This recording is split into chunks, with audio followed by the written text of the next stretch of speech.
Okay. Om Namo Bhagavate Vasudevaya. Om Namo Bhagavate Vasudevaya. Om Namo Bhagavate Vasudevaya. We are reading from Srimad Bhagavatam, Canto 10, Chapter 14, verse 39. Anu Jani Mam Krishna Sarvam Tvam Vetsi Sarvadrik Tvameva Jagatam Nato Jagatetavarpitam. Translation by humble disciples of Srila Prabhupada. My dear Krishna, that Lord Brahmā praying, my dear Krishna, I now humbly request permission to leave. Actually, you are the knower and seer of all things. Indeed, you are the Lord of all the universes, and yet I offer this one universe unto you. Beautiful. Purport. In his Krishna, the Supreme Personality of Godhead, Srila Prabhupada has quoted Lord Brahmā as follows. My dear Lord, although you are the Supreme Lord of all creation, I sometimes falsely think that I am the master of this universe. I may be master of this universe, but there are innumerable universes, and there are also innumerable Brahmas who preside over these universes. But actually, you are the master of them all. As the super soul in everyone's heart, you know everything, like Krishnadaya Prabhu. Please, therefore, accept me as your surrendered servant. I hope that you will excuse me for disturbing you in your pastimes with your friends and calves. Now, if you will kindly allow me, I will immediately leave so you can enjoy your friends and calves without my presence. The words Sarvam Tvam Vetsi Sarvajik are very significant here. Lord Krishna knows everything and sees everything, and therefore Lord Brahmā did not need to remain in Vrindavan to maintain his personal loving contact with the Lord. In fact, as the creator of the universe, Lord Brahmā was somewhat out of place in the simple, blissful atmosphere of Vrindavana, where Lord Krishna was exhibiting his supreme opulences in herding cows, enjoying picnics, playing games, and so on. Upon seeing the intense love the residents of Vrindavan had for Krishna, for Lord Krishna, Brahmā felt unqualified to remain there. He was not eager to give up the Lord's association, but he felt it better to return to his personal devotional service in Brahma Loka. Somewhat embarrassed and unhappy over his foolish attempt at bewildering the Lord, Brahmā preferred to resume his transcendental love and service rather than try to enjoy the Lord's presence. What a wonderful, rich purport. And I see that Brahma Tirtha Prabhu is tuning in from Brahma Loka. We're relieved to see him. Thank you, Brahma Tirtha Prabhu. Good morning to you. Morning. I apologize to be late. Thank goodness my friend Henry sent me a note. I did receive an email I should give class, but I've been on the road 6 weeks and somehow I didn't put it on my calendar. And in Kali Yuga, we all know that our intelligence is partially left in our cell phone. So thanks. So it's not a class that I'm well prepared, but I do have thoughts on this chapter. So we'll go from there. Thanks for getting me started. Hare Krishna, Hare Krishna. So my dear Krishna, I humbly request permission to actually leave. Actually, you are the knower and seer of all things. Indeed, you are the Lord of all the universes. And yet I offer this one universe to you. Now, if we study Vedic culture, we find, well, let me ask our dear audience, how many temples in India are dedicated to Lord Brahma?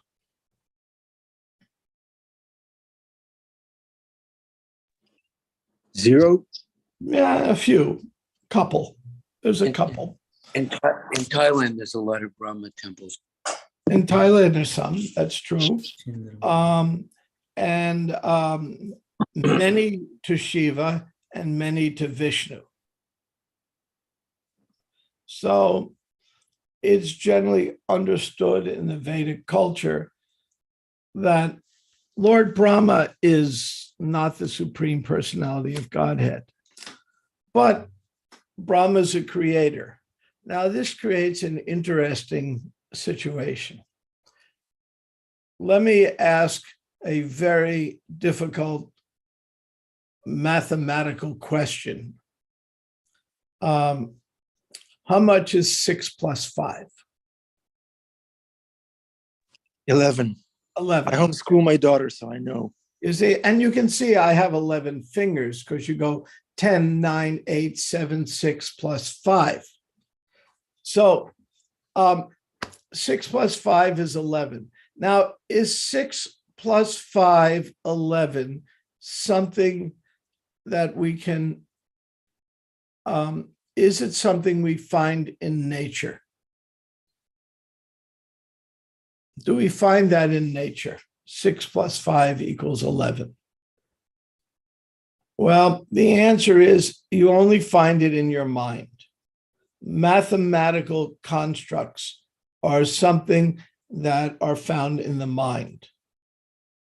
Mathematics is a language that's done in the mind. You don't see equations in nature. It's not how it is. So, Brahma is a creator.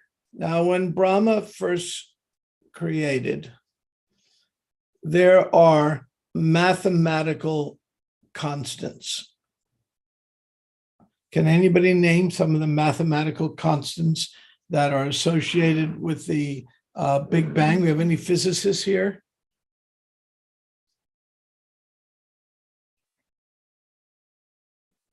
Any physicists? Have you heard of the Planck constant? Anybody who studies physics will find there are these fine-tuning constants in nature. And these are numbers that are found through all the equations.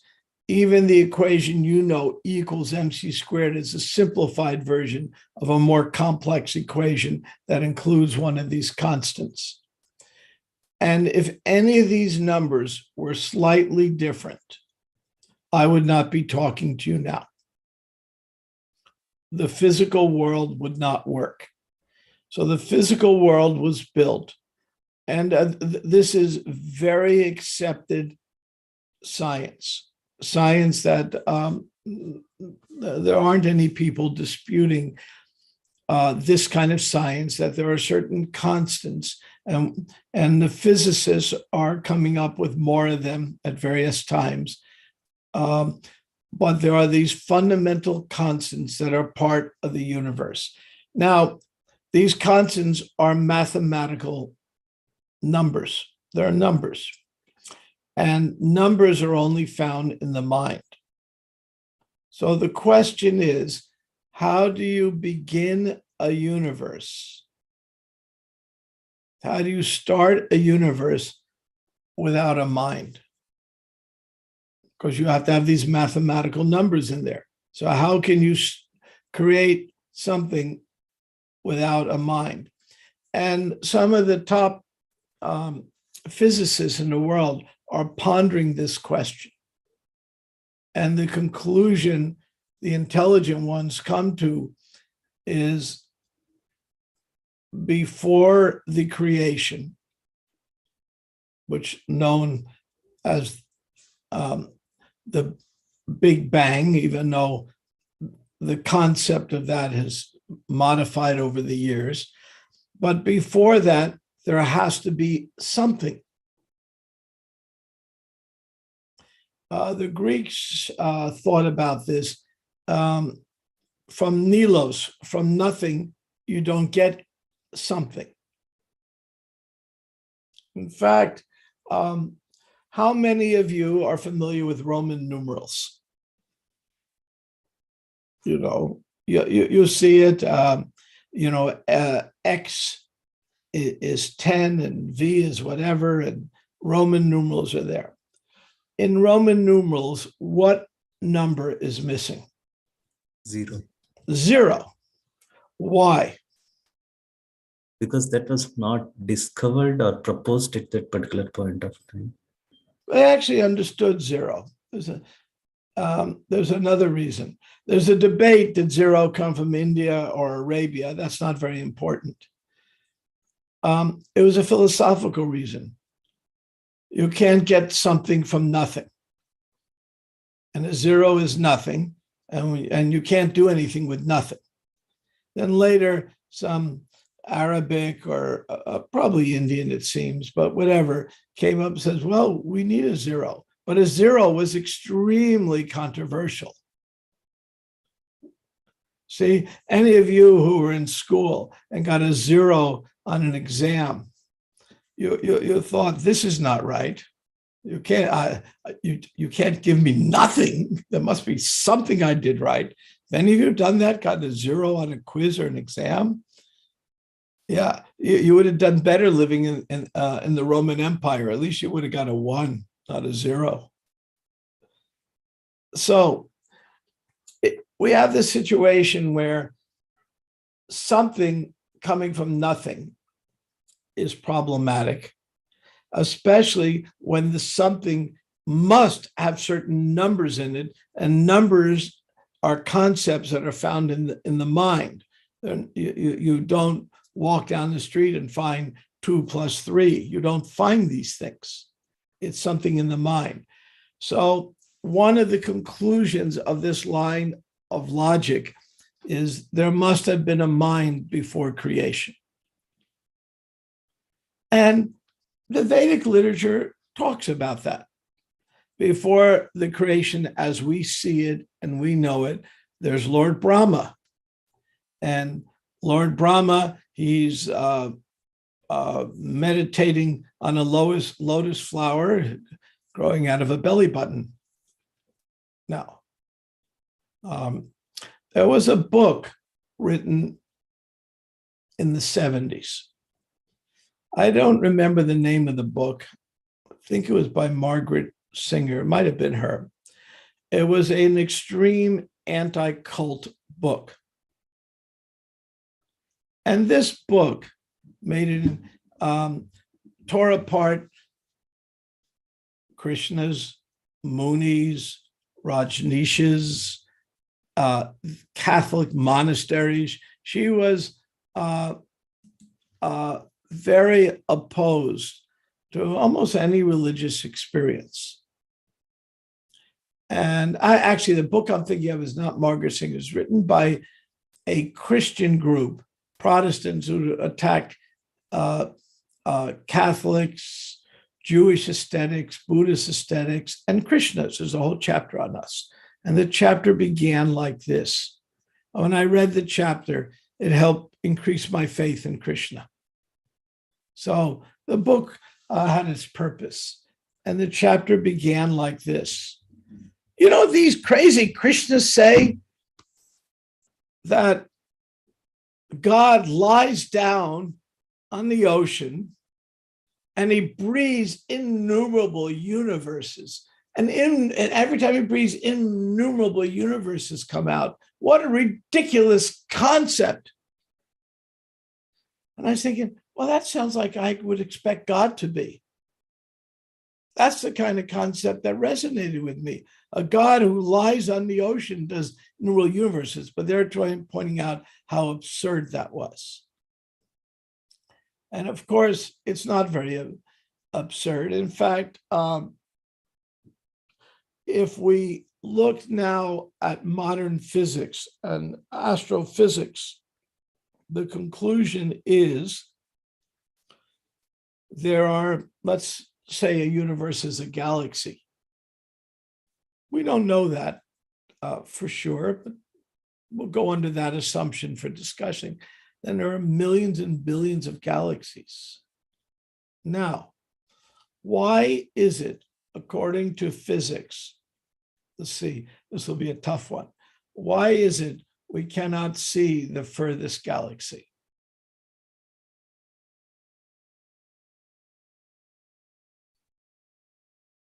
This also fits with the Bhagavatam version.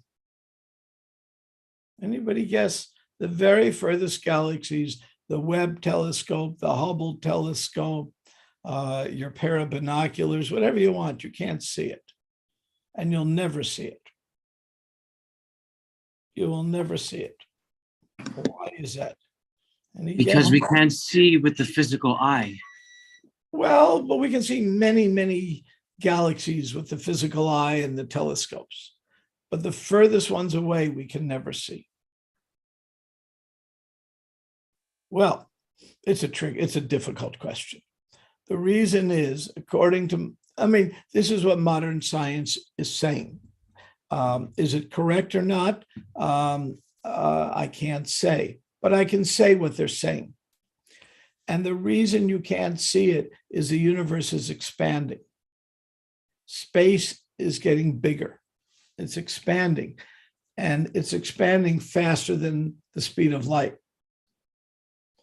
And if it's expanding faster than the speed of light, then the things on the very edge we can never see, because it's the speed of light, 186,000 miles per second, is a speed limit of the universe, is demonstrated by Maxwell's equation. Then Einstein made that very famous.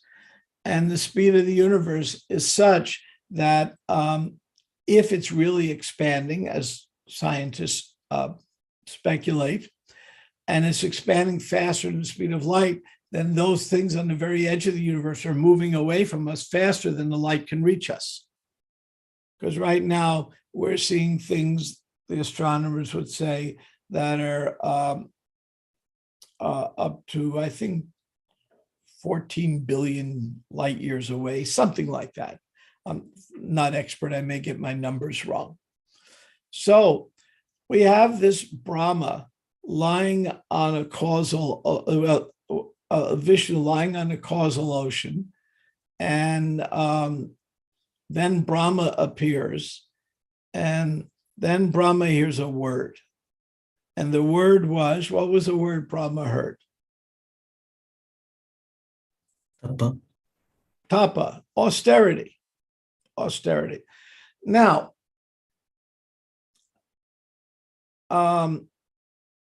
Brahma appeared and immediately understood Sanskrit. So it's an interesting creation.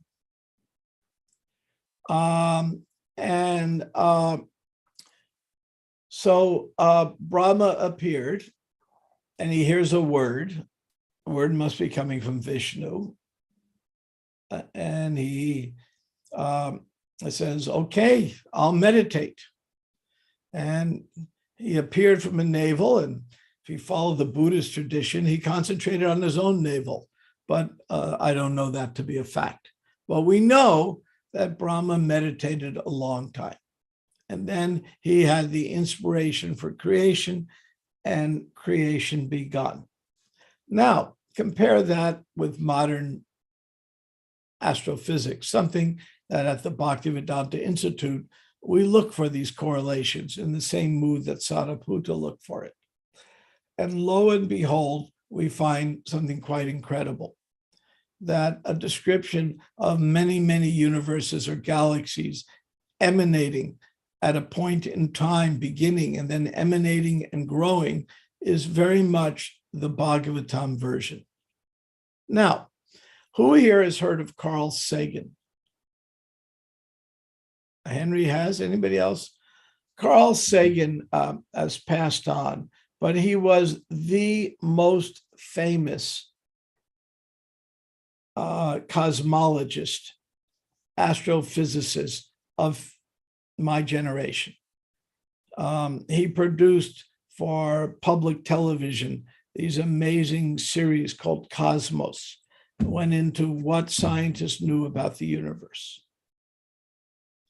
And he died, I'm guessing, 20 years ago. Now, Carl Sagan wrote a book based on his PBS show called Cosmos. And in the book, he said something backwards. And it's very significant to us. But he got it backwards. Here's what Carl Sagan said. He said, of all the ancient traditions, being Mayan or Christian or Muslim or Indian, of all the ancient traditions, the only tradition that approaches a time scale of modernity, time scale that we know, is the Indian tradition. We'll get what's backwards in a moment. By that, he meant that when you read the Gita and you can look at what one day of Brahmā is, about 4 or 5 billion years, and the science at that time felt the Earth was 4 or 5 billion years old, going back before the Precambrian time. That is the only mythological system that had a time scale equal to that of modern science. We'll get in a minute why he got it, what he got wrong. Now, let me ask a question. How old is the Earth according to the Mayan calendar or the Jewish calendar? Anybody know?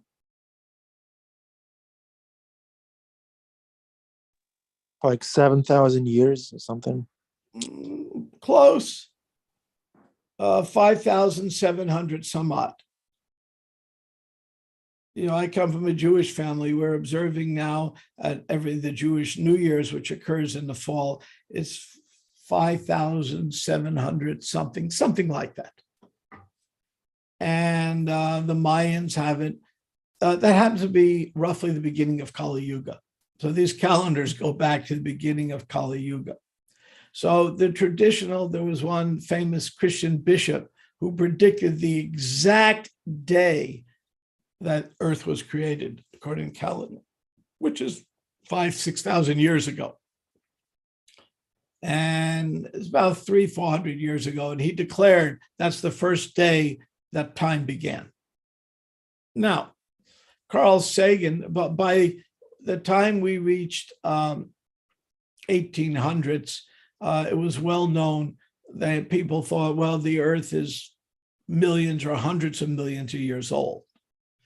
Then when radioactive decay calculations came into being, half-life of radioisotopes, we were able to calculate a time scale of 4.5 billion for the Earth, which is the same time scale we find in the Gita when we talk about one day of Brahmā, then followed by universal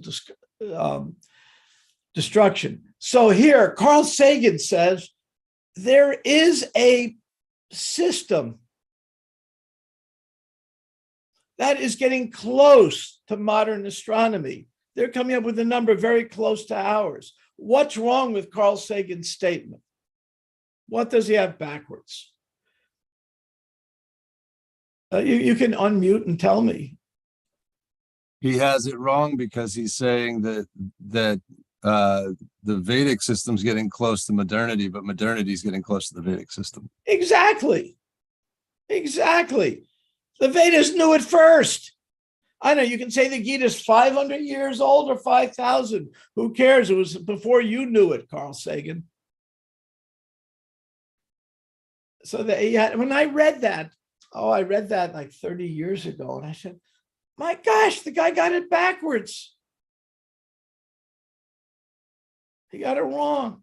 So we have these incredible correlations between Vedic cosmology and modern cosmology. And this is part of what in the Bhaktivedanta Institute, we look at two main themes we have now. One is life comes from life, consciousness studies, and the other is cosmology. Those are the two main themes Prabhupada had given us. And in the cosmological thing, we're finding that the descriptions of the amazing universe we live in are easier to understand for those of us who have read the Vedic version. It actually starts making sense. Now, somebody asked in the chat, if the universe is expanding, are distances between planets changing? We have somebody with good conceptual skills there, mental conceptual skills to ask that question. They're conceiving it well. That's Krishna Daya. That's you who asked that. Okay. You asked, I said, the answer to that is no. Our galaxy is not necessarily expanding, but the space around it is. The whole galaxy is moving, but it's moving together as a unit. I'll give you an example that will explain this. Let us pretend I'm sitting in a train station and you're on a train and you're walking on the train at 5 miles an hour and going towards the front of the train, and the train is moving at 50 miles an hour.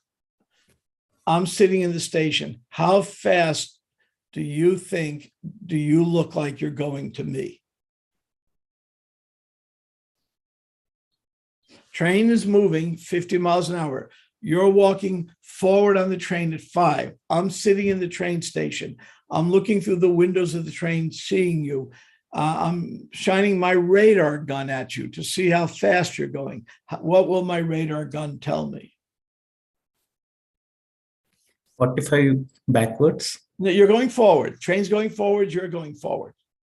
You're walking towards the front of the train at 5 miles an hour. Train's going 50. I shoot a radar gun at you. What speed does it show you?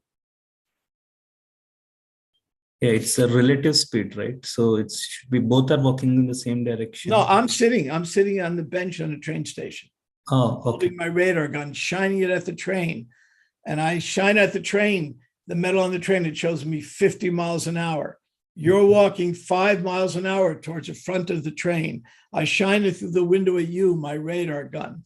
How fast does it show? 15 miles per hour. 50 plus 5. 55. Because you're going 50.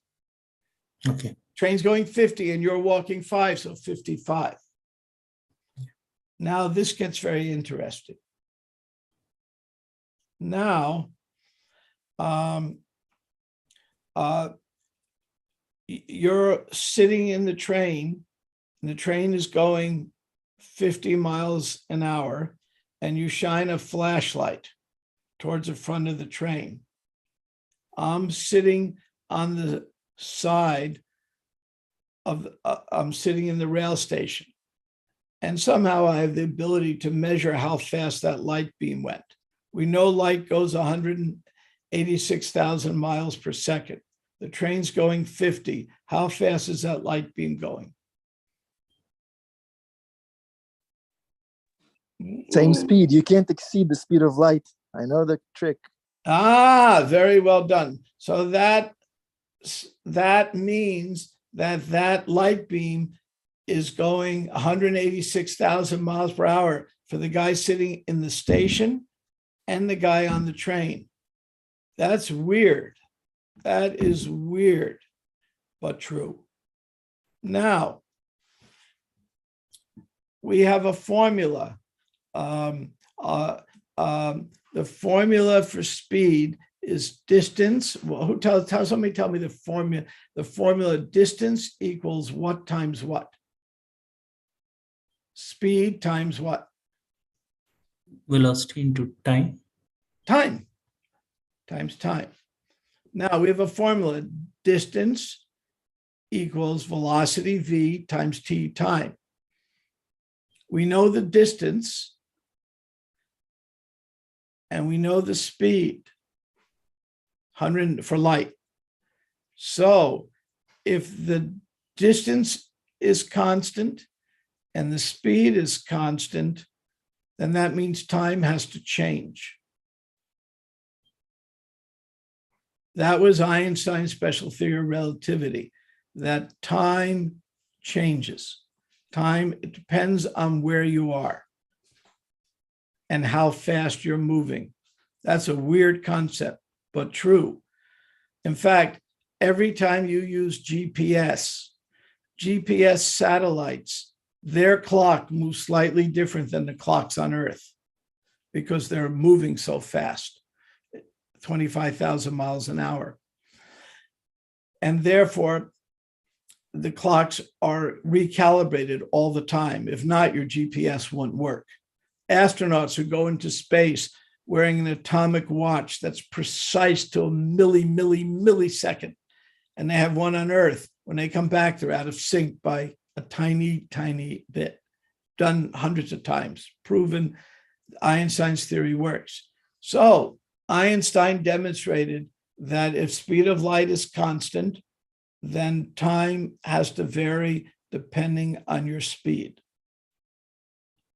Well, on Earth, we never see this because all the speeds we go, even 25,000 miles an hour, is a tiny, the difference is so tiny, we don't actually see it unless we have superatomic clocks. So in real life, we don't see it, but in science, it's demonstrated that time varies. Now, let's talk about time varying and Lord Brahma. Let's talk about Lord Brahma. Now we have Lord Brahma. Does he have the same watch you and I have? I tend to be late for a lot of things, and my name is Brahmā Tirtha. So people always tease me, oh, you have Lord Brahma's watch. So I get teased of that a lot because of my habitual lateness. When I was a young boy and I bicycled to elementary school, the crossing guard who was there, he nicknamed me. My nickname was Speedy. Why? It was sarcastic because I was always the last one to school. So he nicknamed me Speedy. A very nice fellow. It was an affectionate name. Hey, Speedy, you're just barely making it. I hear the bell ringing. And I dash across the street and park my bike and run in. So we know that Lord Brahma has different time. Can somebody tell me a story in which we know that Lord Brahma uses a different time scale than we do?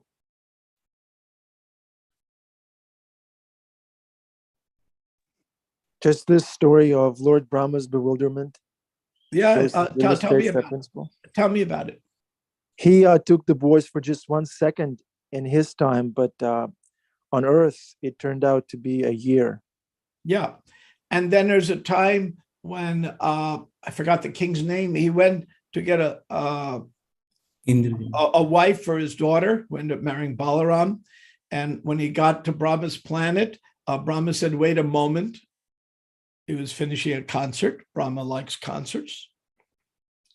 And then he came and says, oh, I'm trying to find a wife for my daughter. And Brahma said these amazing words. He says, back on Earth, everyone you know is dead.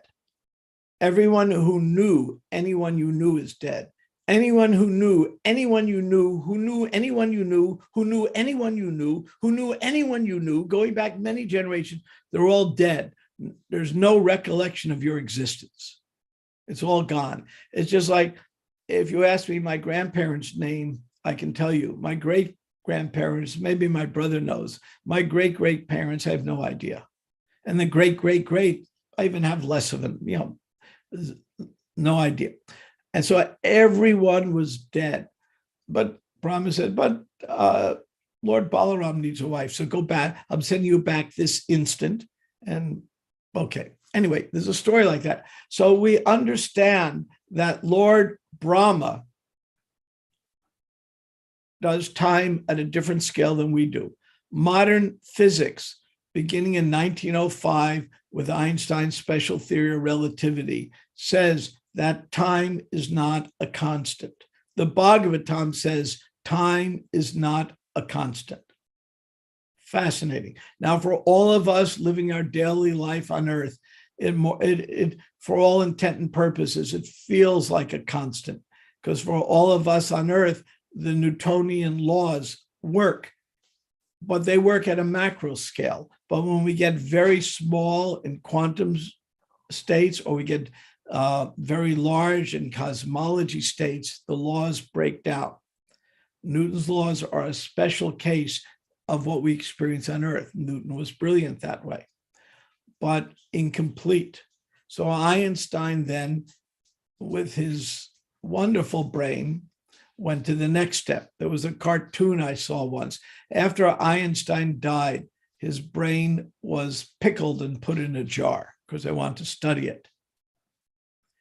And so there's this cartoon of a vulture standing, sitting on the jar that has Einstein's brain, and it goes like this. I'd sure like to pick that brain. So Einstein had the way he came up with the theory of relativity was sitting in a train station. Now, on a train, have any of you been to Penn Station or Grand Central and you're sitting on a train and you don't know for a moment, is your train the one moving or the one next to it that's moving? Both trains are parked and there's a gentle motion and you're not sure if it's your train or the one next to you. You see a relative motion. And when Einstein saw that, he realized he came up with an epiphany of the theory of relativity.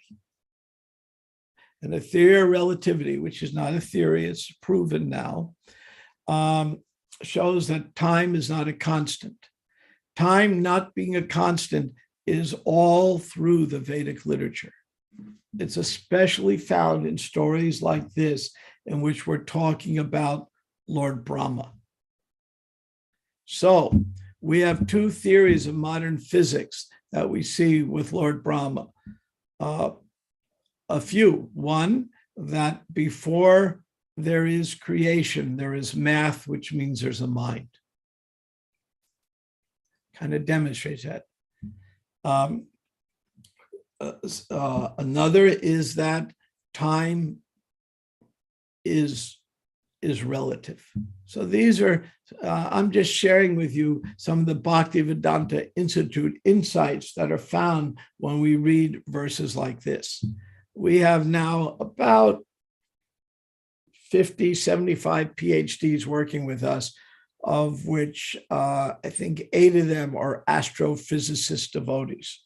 So we're trying to follow in Sariputta's footsteps and get more and more realizations about how the Bhagavatam gives us insights into the world we live in. With that, I will stop here. It's 8 o'clock. I apologize for being late. Somehow my calendar messed up. I have the excuse of using senior moments for that excuse, so I apologize. Does anybody have any questions, comments at all? And I'm sorry if the class was a little technical, but for this chapter, I like tying these things together. Any questions, comments, criticisms, funny things to say? I see Adipusha Prabhu is moving his camera closer. Oh, that means something's coming. Something funny. Unmute yourself, Adipusha Prabhu. Yeah, we don't necessarily have our own comment, but praying to Prabhupada, what would you say? All glories to the Bhaktivedanta Institute and these devotees that are trying to present Krishna consciousness to the erudite physicist scholars.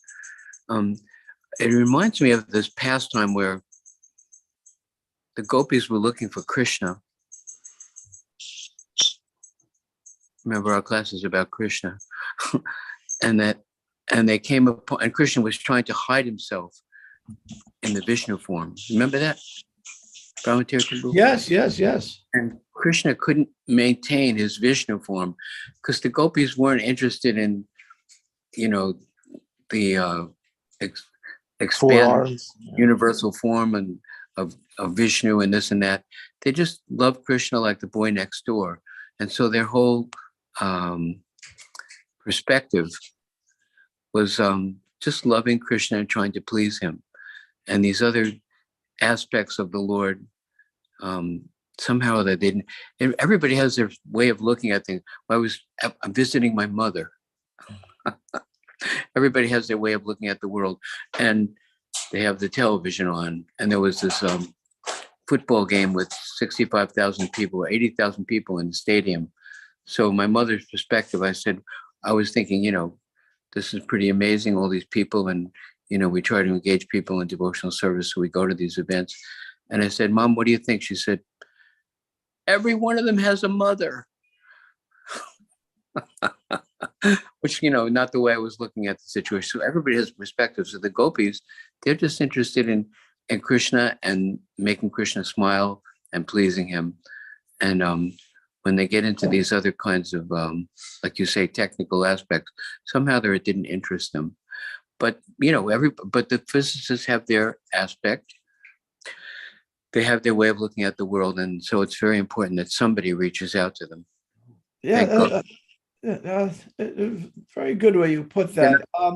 There's another story of Lord Chaitanya when Jagai and Madai attacked Nityananda. Lord Chaitanya forgot he was in disguise and brought out his Sudarshan chakra as Vishnu and was about to kill them. And sort of like Clark Kent and Superman, for those who know that tradition. And he kind of popped into his Superman, and Lord Nityananda reminded him, sorry, you got to go back to being Clark Kent here. So he went back to his Clark Kent identity very quickly, but he just forgot that he was supposed to be in disguise. So that happens where they can be in disguise. There's a lot more that can be said about modern physics and the Bhagavatam. The correlations are kind of incredible. I'll tell you one, if I have time for one quick story, and then done. There's a big debate. Let me ask you this. How many say the earth goes around the sun, and how many say the sun goes around the earth? Well, I won't ask, but it was a big debate on that.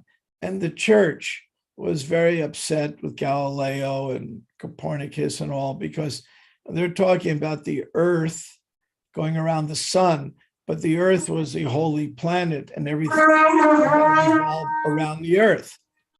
So this was the big debate. So the question is, which is true? Does the earth go around the sun, or does the sun go around the earth? And I'll give you the answer. It makes no difference.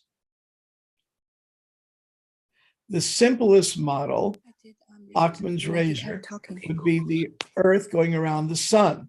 It's the simplest mathematically, but everything is moving. So when everything's moving like a train with a person moving on it, somebody sitting in the station, the train's moving, the person's moving, it's all relative motion. So it makes little difference other than simple math, where you say we can make all the planets could mathematically be done going around Mars, going around the moon. It just makes more and more complex math. Sariputta, Harikesh said this to Sariputta. Sariputta said, that's ridiculous. The earth goes around the sun. And he thought about it and thought about it. He said, what if, because we're sitting on the earth, we're not sitting on the sun, what if I did the math such as projected everything going around the earth instead? It's just a mathematical construct. It doesn't make a difference. It's all relative motion. Let me do that math. So he did the computer models and did the math. Oh no, the conclusion, it makes this funny pattern. It looks like a spirograph. And if you look at the outer ring on the spirograph and you measure it, and in yojanas, what that would be, yoja is the ancient system of measurement, 8.5 miles, and you measure it, oh my God, what happened? Turns out that these discs described in the 5th canto, we talk about these discs, are simply the projection of the planetary orbits as if the Earth was at the center. And the radius of these discs is given in yojanas, and it within 2% corresponds to the actual radius of the orbits of the planet around the sun, something that wasn't known until around 1860. Modern telescopes weren't good enough to do the calculations till then, how far Mars is from Venus, from Jupiter, from Earth, all this. And it turns out the 5th canto, within 2%, predicts how far apart the planets are. Amazing information. That's all found in the book, Mysteries of the Sacred Universe. So there's all kinds of amazing things going on. And that was only 4 verses from the 5th canto. We have another, 1,000 verses. We have to figure out what they really mean. So all I can say is I have good job security, plenty to do. Okay, thank you very much. With that, we'll stop here. I hope I wasn't too technical. And again, I apologize for being late. Have a good day. And I say to you, Merry Krishnas. Thank you, Brahmā Tirtha Prabhu. You were technical, you were devotional, and you were funny. Thank you so much, Prabhu. Thank you. Thank you. Hare Krishna. Okay, dear devotees, it's afterglow time. If you'd like to share, unmute yourself.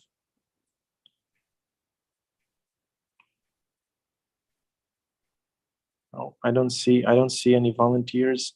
But I remember I once watched a simple documentary on the universe, and I almost lost my faith in Krishna. I said, "Oh my God!"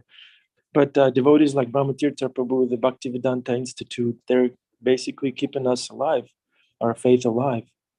There's got to be someone doing that service. So all glories to Brahmā Tirtha Prabhu and his institute and his army of physicists, devotee physicists. When the 5th canto came out, it was bloop day. I mean, people lost their faith, but actually the whole purpose of the 5th canto is to give us shock and awe about how wonderful the universe is. And when we get into it, we can actually correlate it. Now, unfortunately, people who are not very educated in these things come to wrong conclusions. I'll give you one quick example. There is a section of devotees, small section, thank goodness, that think the earth is flat. So at the BI, we just finished a 300-page book from quotes from Prabhupada, quotes from Shastra, quotes from modern science, and one chapter written by Yogeshwar's son, Namamrita, who's a captain of an airline. And he sees a curvature of the earth all the time. And so we've written a book. It's not out yet. It's in pre-publication, but it's finished, showing what's the relationship of the so-called flat earth to the Bhagavatam to modern science. And by the way, for any of you who, I'll give you a spoiler, the earth is not flat. But the projection of the earth onto a map surface is flat. And the Bhagavatam did a very clever, what's called planisphere. Just like if you look at a map of the earth, on a flat piece of paper, you can do that, but you'll see Greenland is bigger than South America. It's not really bigger, but it's a projection, and the Bhagavatam uses a planisphere projection as one of its models. And when Sariputta understood that, it all popped into place. But all this will come later on. Okay, with that, I'll stop here. Thank you very much. Hare Krishna. Thank you, Brahmā Tirtha Prabhu. It was great having you here. Thank you. Hare Krishna. Okay, dear devotees, I don't see any cameras on except for William. William Prabhu, would you like to reflect? I just want to ask a question about time being relative and time being constant. I used to think that time was constant, right? I used to think, like, you know, God is love, God is time, because he's constantly on the move. Because, you know, I mean, to me, love is action. God is action. So I used to think, well, God is time.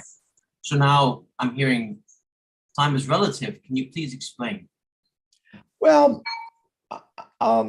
Krishna says in the Gita, you know, I am time the destroyer. So time will destroy everything. I mean, all of us will eventually get, if we live long enough, get old age and die. Time, I'm the destroyer. If we, you know, we may have a wonderful edifice, but time will destroy it pretty quickly. If you know, every once in a while, some explorer goes in the jungle and finds some city covered over by the jungle that was absolutely, you know, nobody knew about it. And there's a whole giant city there covered over. It happens so quickly. So time, I'm the destroyer. But time is, according to the Bhagavatam and according to modern theory of relativity, is not, it depends on who's measuring the time. So Lord Brahma will only live 100 years. But 100 of his years is, you know, billions and billions of hours. So the concept of time being relative is very modern and very Bhagavatam. Now, we may challenge who got that first. And spoiler, the Bhagavatam got it first. But to answer your question, for you on Earth, when one of the big problems modern science had is when the railroads were built. And when the railroads were built, what was the problem with time? There was a problem with time when the first railroads, I don't mean local, but go across the country. Oh, the schedule? Yeah, but of different time zones. Well, not only time zones. How do you coordinate the watches? I mean, if it's noon in Chicago, I have to have my watch in New York coordinated. Well, this is before there were quartz crystals and all this. So how do you coordinate watches? And that's when time zones that all became prominent, is when they realized we have these trains and we're crossing large distances, but we have a schedule. And the schedule says we arrive at 12:02. But what if your 12:02 is different than my 12:02? So they had to invent the science of coordinating clocks. And the way this is done now is there is a crystal, an atomic crystal that keeps extremely accurate time, that is stored in a vault. I think it's in Denver. And that says the speed of time.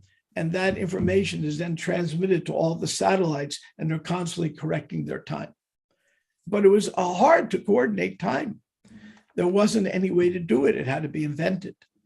So that is based on the principle that time is always moving at the same speed. And for those of us on Earth that are in cars and trains and even airplanes, it's true. When I go in an airplane, my watch will be different than your watch when we land. but it's a microsecond, way less than we can ever measure. So we never notice it.